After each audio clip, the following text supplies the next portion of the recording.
Bonsoir ou bonjour les amis, je vais vous parler de Jeff Bezos. Jeff Bezos qui a gagné 13 milliards de dollars en un jour. Oh, ça fait rire, 13 milliards de dollars en un jour. Pourquoi je dis ça fait rire? Parce que il y a énormément de personnes qui ne gagneront pas ça même en plusieurs vies. Même en plusieurs vies. Et je me rappelle de ce rapport de l'Oxfam qui dit que 26 personnes détiennent plus que la moitié de la population. C'est énorme, c'est même plus, voilà, il y a un truc malsain, même si, et je vais revenir bien évidemment sur le concept de richesse dans cette vidéo. Alors, tout d'abord, ici, le titre Amazon qui a flambé, et c'est ce qui explique justement le fait que Jeff Bezos s'enrichisse. Et on est dans le concept tout simplement d'actifs. Hein. Je ne sais pas si vous avez lu mon livre ou Kiyosaki ou d'autres bouquins sur la liberté financière. Le concept d'actif, c'est finalement un bien ou une invention, une création qui te permet de tirer des revenus sans avoir à travailler. C'est-à-dire que tu fournis des efforts dans un premier temps et puis dans un deuxième temps, il y a effectivement cet effet boule de neige. Tu n'as plus besoin de fournir autant d'efforts, mais tu peux gagner de plus en plus. Et c'est un peu le cas de Jeff Bezos. C'est-à-dire que là, aujourd'hui, 13 milliards, voilà, en un jour, il y a des gens, voilà, encore une fois, en plusieurs vies, vont jamais gagner ça. Et il a rien fait. C'est juste le cours de bourse qui a monté. C'est-à-dire des gens qui se sont dit, tiens, cette action, elle est vraiment géniale, j'ai envie de l'acheter. Alors, elle a baissé un petit peu par la suite, mais voilà, c'est un petit peu ça. Et on a eu une hausse du titre de 7,9%. Et surtout, ce qui est incroyable, c'est que c'est du jamais vu pour une personne en une seule journée depuis la création de l'indice Bloomberg Billionaires en 2012. C'est un record. Le gars, il vient de battre tous les records qui puissent exister. Et ça s'explique également par l'activité de commerce en ligne qui a fortement progressé cette année de 73%. Alors, ici, la question qu'on va se poser, c'est est-ce que Jeff Bezos, c'est pas un affreux personnage, un odieux personnage? Comment ce mec peut gagner autant? Il y a un problème. Et c'est vrai que Jeff Bezos est critiqué parce que c'est quelqu'un qui est assez radin dans les salaires. C'est quelqu'un qui impose des conditions assez drastiques aux personnes qui travaillent avec lui. Il a une grosse réputation d'être quelqu'un de dur. D'accord? Et ici, j'ai envie d'abord de revenir sur, OK, on lui tape dessus, il y a peut-être des choses vraies, il y a peut-être des choses fausses. Mais c'est quoi être riche? Et il y a cette définition d'être riche, c'est d'apporter de la valeur à énormément de personnes. C'est-à-dire que par exemple, un médecin, il va soigner quelqu'un, il va lui apporter de la valeur, il va lui prescrire quelque chose, il va diagnostiquer son état. Et donc, on est bien d'accord qu'un médecin apporte de la valeur à une personne. Mais il n'a pas d'effet de levier, il ne veut pas se démultiplier. Par contre, en créant un business, en investissant, tu peux effectivement avoir cet effet de levier, c'est-à-dire que tu n'es pas obligé d'être partout. Et il y a soit des employés, des salariés, soit des actifs, par exemple des biens immobiliers qui vont travailler pour toi, qui vont faire le travail. Et donc devenir riche, ça veut dire apporter de la valeur à beaucoup de personnes. Et Jeff Bezos apporte énormément de valeur. J'achète tous ses bouquins par le biais, j'achète tous mes bouquins par le biais d'Amazon. J'achète énormément de bouquins sur Kindle. Moi, je suis un gros client d'Amazon, comme beaucoup de personnes parmi vous, sans doute. Donc, on va commencer par le concept de valeur négative. Valeur négative, c'est quoi? C'est qu'il y a des personnes qui s'enrichissent en vendant de la drogue, en arnaquant, en vendant de la malbouffe, etc. Donc, on peut s'enrichir en faisant n'importe quoi. Mais il y a également la possibilité de devenir riche en apportant des valeurs positives. Et la valeur positive, c'est quoi? C'est par exemple, je sais pas moi, permettre aux gens de communiquer entre eux, de networker, de se déplacer, d'effectuer des transactions financières, etc., etc., etc., de se former, de s'éduquer, Harvard, Wharton, la TKL. Donc ça, c'est des valeurs positives. Donc, vous voyez un peu le concept, c'est-à-dire que on peut bien évidemment devenir riche en n'apportant pas de valeur positive à la société. Et on peut devenir riche en apportant de la valeur.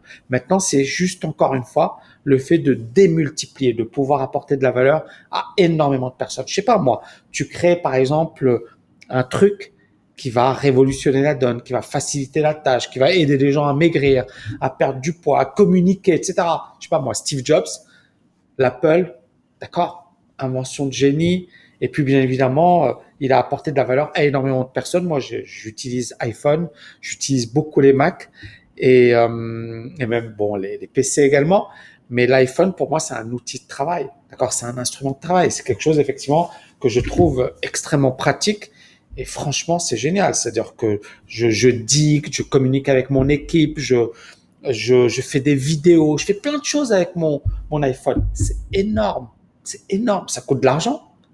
Mais c'est un peu ça le concept. C'est-à-dire que Apple va apporter de la valeur et c'est pour ça que Apple est aujourd'hui l'une des valeurs les plus riches au monde. D'accord? Si ce n'est la plus riche au monde, la plus cotée au monde. Donc ça, c'est le côté valeur. Donc, ici, je vais revenir rapidement sur le parcours de Jeff Bezos. Il y a beaucoup de gens qui ne savent pas que Jeff Bezos, avant de créer Amazon, c'était un trader. Il travaillait dans une boîte d'investissement, une banque, et puis il se dit, OK, je vais créer un business sur la vente de livres. Et vous savez quoi? Tout le monde s'est foutu de sa gueule. Et à l'époque, sa femme également prenait un risque. Pourquoi? Parce que très peu de gens étaient d'accord avec ce choix. Et là, ce que j'ai fait, c'est que j'ai voulu partager avec vous cet article parce que c'est vraiment génial. C'est Jeff Bezos qui parle. Donc, Jeff Bezos, il dit la chose suivante. Voilà, je travaillais dans une boîte financière à New York avec plein de gens très intelligents. J'avais un boss brillant que j'admirais et en fait, là, il a donné son speech à Princeton. C'était un speech. Et donc, je suis allé voir mon boss et je lui ai dit, voilà, j'ai envie de créer ma boîte et vendre des bouquins sur Internet. Et donc, le boss, il a marché avec lui à Central Park. Il a écouté attentivement Jeff Bezos. Et à la fin, il lui a dit, ça paraît pas mal, mais ce serait mieux. that sounds like a really good idea, but it would be an even better idea for someone who did not have already a good job.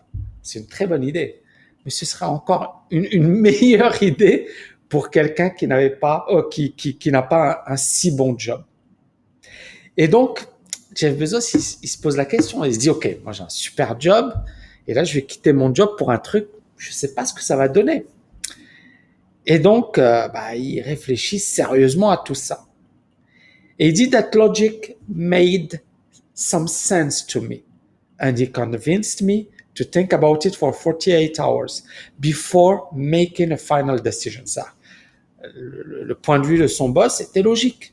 Et donc, il m'a convaincu d'attendre 48 heures avant de prendre ma décision. Seen in that light, it really was a difficult choice. C'était un choix très difficile. Mais à la fin, je me suis dit, OK, je vais tenter, je vais essayer. Et il dit, I didn't think I would regret trying and failing. Il s'est dit, je me suis dit, je vais pas regretter le fait d'avoir au moins essayé et échoué. And I suspected I would always be haunted by a decision to not try at all. Et je pense que j'aurais toujours été hanté par le fait de ne pas avoir osé. So he took the less safe path to follow my passion, and I'm proud of that choice. Et donc j'ai pris la voie la moins sûre pour poursuivre ma passion, et je suis fier de ce choix. Et il explique qu'effectivement, il avait des personnes qui l'encourageaient, notamment sa femme Mackenzie. What's the internet? She said, great, let's go. Et il dit ici, il parle avec Mackenzie Et donc, il lui explique qu'est-ce qu'il va faire. Mackenzie, c'est sa femme. Il lui dit, et sa première question, c'est quoi l'Internet? On était en 94. Et sa femme lui dit, et donc il lui explique, etc. Et personne à l'époque savait ce qu'était Internet. Et en fait, elle lui dit, OK, super, allez, on y va. Parce qu'elle voulait l'aider, elle voulait le soutenir. Elle est magnifique, cette histoire. Pourquoi? Parce que beaucoup de gens aujourd'hui voient sa richesse, ils voient les 13 milliards en une journée, ils voient l'homme le plus riche au monde, ils voient tous ses succès, etc. Mais ils oublient un truc. C'est premièrement, ça ne s'est pas fait du jour au lendemain. Deuxièmement, à un certain moment, le gars, il a pris des risques. Il s'est dit, je vais tenter de le faire. Et ça me fait vraiment plaisir de partager avec vous sa biographie. Alors, moi, je suis pas Jeff Bezos. Je suis pas riche comme Jeff Bezos. Mais à un certain moment, j'ai pris un choix. C'est-à-dire que, bon, j'étais en France, je passais à la télé, j'avais quand même une grosse médiatisation. Je suis agrégé d'économie, j'ai écrit des bouquins, etc. Bon, c'était pas la trajectoire que je voulais. Moi, ma passion, c'était le trading, c'était les marchés financiers. Mais à un certain moment, voilà, je me suis fait une raison. Je me suis dit, OK, bon, bah, OK, tu vas faire du consulting ou tu vas travailler pour ton compte, etc. Et basta. Et il a fallu que je frôle la mort fin 2009 pour que je me dise, j'arrête les conneries. La vie, elle est trop courte. Là, j'ai échappé à la mort. Je voyais pas mes parents. Mon ex-femme qui m'annonce à l'époque qu'elle allait quitter Paris pour Nice. Et donc, j'étais resté à Paris pour rester proche de mon fils. Et en fait, c'est comme si tout s'était aligné. C'est incroyable ce qui m'est arrivé. Tout s'est aligné. Tout est allé dans le même sens. J'avais plein de signaux dans le même sens. Et, euh, et c'est incroyable parce que ça aurait pu ne jamais arriver. C'est-à-dire, si j'avais pas frôlé la mort, si j'avais eu la trouille, si j'avais pas eu le courage de me dire, tu te casses, tu arrêtes tout ça. Peut-être que j'aurais jamais créé la TKL, je serais jamais là devant vous, je bosserais dans une boîte, j'aurais un job classique. Et c'est ce que mon père m'a dit. Il m'a dit, punaise, avec ton CV, etc., tu devrais bosser dans une grosse banque, une grosse boîte. Et j'ai eu des propositions en ce sens. Et encore une fois, voilà, je vous remets dans le contexte, j'ai un super CV, j'ai une grosse médiatisation, etc. La voie logique pour moi, ça aurait été de bosser dans une grosse boîte. Et le fait d'avoir frôlé la mort, ça m'a permis de revoir mes options. Est-ce que c'est ce que tu veux? Est-ce que c'est ce que tu veux? Et là, je me suis dit, voilà, je viens de frôler la mort, je ne veux pas regretter toute ma vie. Et en créant la TKL, en fait, j'ai allié mes compétences à ma passion pour les marchés financiers. Et bien évidemment, voilà, j'ai créé quelque chose qui me passionne. Je me suis jamais ennuyé depuis la création de la TKL. J'ai kiffé chaque minute. Il y a eu des hauts, il y a eu des bas, des coups de poignard, des moments difficiles, des moments de doute, des moments où je voulais tout arrêter. Mais j'ai adoré cette aventure humaine. J'ai adoré cette aventure humaine. Et ce que je veux dire, c'est que j'aurais pu ne jamais le faire parce que mon papa me disait, mais Tami, t'es fou. Mes amis me disaient, mais avec ton CV, qu'est-ce que tu vas t'amuser sur Internet? Mais en fait, tout mon entourage, des gens qui m'aimaient, qui m'appréciaient, qui voulaient mon bien, me disaient, ne le fais pas. Et moi, j'ai entendu cette petite voix qui me disait, c'est ce que tu as envie de faire, quoi. Et tout le monde à l'époque, encore une fois, c'est pas aujourd'hui, hein. Aujourd'hui, tout le monde est sur Internet. C'est facile aujourd'hui. Mais à l'époque, c'est très peu de gens ont eu le courage de le faire. Et surtout, moi, avec ma situation, j'avais plus à risquer, j'avais plus à perdre qu'à gagner. J'avais plus à perdre qu'à gagner. Et en fait, en le faisant, ben voilà, j'ai foncé, j'ai appris énormément de choses et j'ai jamais autant kiffé de ma vie. Alors attention les amis, je ne vous dis pas de quitter votre job, de faire, moi c'est pas ce que j'ai fait d'ailleurs, hein. J'avais toujours ma protection parce que encore une fois, on ne sait pas de quoi demain sera fait. Mais vous pouvez très bien travailler sur votre passion en parallèle de votre job. Il faut toujours avoir une sécurité. Mais faites-le. Si vous avez une envie, si vous avez une passion, je ne sais pas si vous allez devenir Jeff Bezos, je ne sais pas si vous allez devenir, voilà, comme moi, Entre guillemets, je suis pas Jeff Bezos, mais je suis pas à plaindre. Euh, mais franchement, le plus important, c'est de vous dire, je regrette pas. Voilà, c'est ça le plus important. C'est de vous dire, de regarder en arrière et de se dire, je suis fier. Et moi, je suis fier de moi. C'est-à-dire, j'aurais pu avoir la trouille, j'aurais pu avoir les chocottes. J'ai des amis, des gens de ma famille, des gens qui m'aiment. Mon cousin, d'ailleurs, il est cardiologue, il me disait, Tammy, mais pourquoi tu quittes la France? Pourquoi tu te casses? C'est dangereux, ne le fais pas. Et au final, ça a été la meilleure décision de ma vie. La meilleure décision de ma vie. Vraiment. J'espère les amis que vous avez aimé cette vidéo. N'oubliez pas de la liker, de la partager et je vous dis à bientôt. Ciao, ciao, ciao.